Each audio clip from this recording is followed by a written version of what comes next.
রাসূলুল্লাহ সাল্লাল্লাহু আলাইহি ওয়াসাল্লাম যেদিন ইন্তেকাল করে রবিউল আউয়াল মাসে সোমবারে, আমরা নিজে কিতাবে আরবি আসসিরাতুন নববিয়্যা সৈয়দ আবুল হাসান আলী নদভী রাহমাতুল্লাহর কিতাবে আমি নিজে পড়ছি।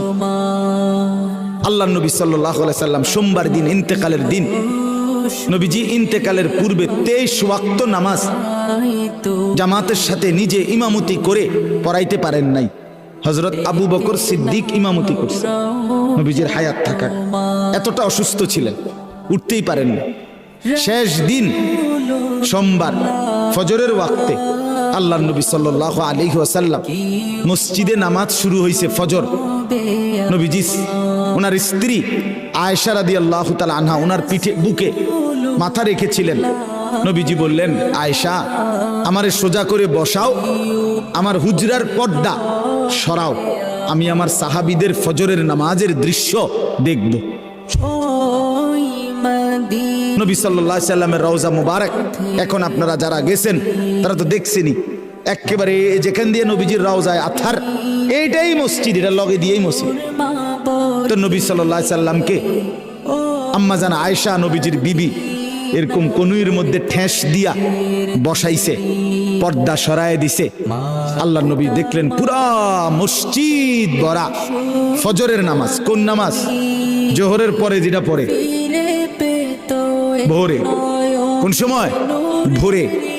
এই ফজরের নামাজের ওয়াক্তে আল্লাহর নবী সাল্লাল্লাহু আলাইহি সাল্লাম দেখলেন পুরা মসজিদ ভরা মুসল্লি আবু বকর সিদ্দিকের নেতৃত্বে নামাজ পড়ছে।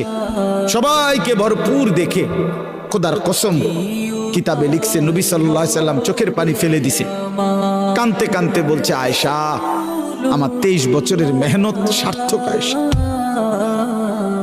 আমি বহুত কষ্ট করেছি রে আয়েশা, গত 23টা বছর আমি পাথরের আঘাত সয়েছি তায়েফে, আমার দান শহীদ করছি, আমি পেটের মধ্যে ক্ষুধার কষ্টে পাথর বাঁধছি, আমি কত রাত খাই নাই, কত দিন খাই নাই, অভুক্ত আমি রাত কাটাইছি, দিন কাটাইছি, পাথরের আঘাতে আমার পিঠ চালনির মতো ছিদ্র ছিদ্র হয়ে গেছে, আমার রক্তে উহুদের জমিন ভেসে গেছে, আমি ক্ষুধার কষ্টে 2টা পাথর বাঁধছি, এই যে কষ্ট করছি আয়েশা, আজ আমার উম্মতকে দেখলাম ফজরের নামাজে মসজিদ ভরা নামাজে আসছে, আমি খুশি, আমি সার্থক, আমার মেহনত সার্থক। এরপরে নবীজি সাল্লাল্লাহু আলাইহি সাল্লাম 2 হাত আসমানের দিকে তুলে খোদার কসম বাপ নবীজি ওই সময় আল্লাহকে বলছে, আল্লাহুম্মা রফিকাল আলা, মাওলা এবার আমি আপনি বন্ধুর কাছে যেতে চাই। সেদিন সোমবার জোহরের আগে জাওয়ালের সময়, মানে সূর্য পশ্চিম দিকে যখন হেলতেছে, এই সময় জোহরের আগে আল্লাহর নবী সাল্লাল্লাহু আলাইহি ওয়াসাল্লাম ইন্তেকাল করছে।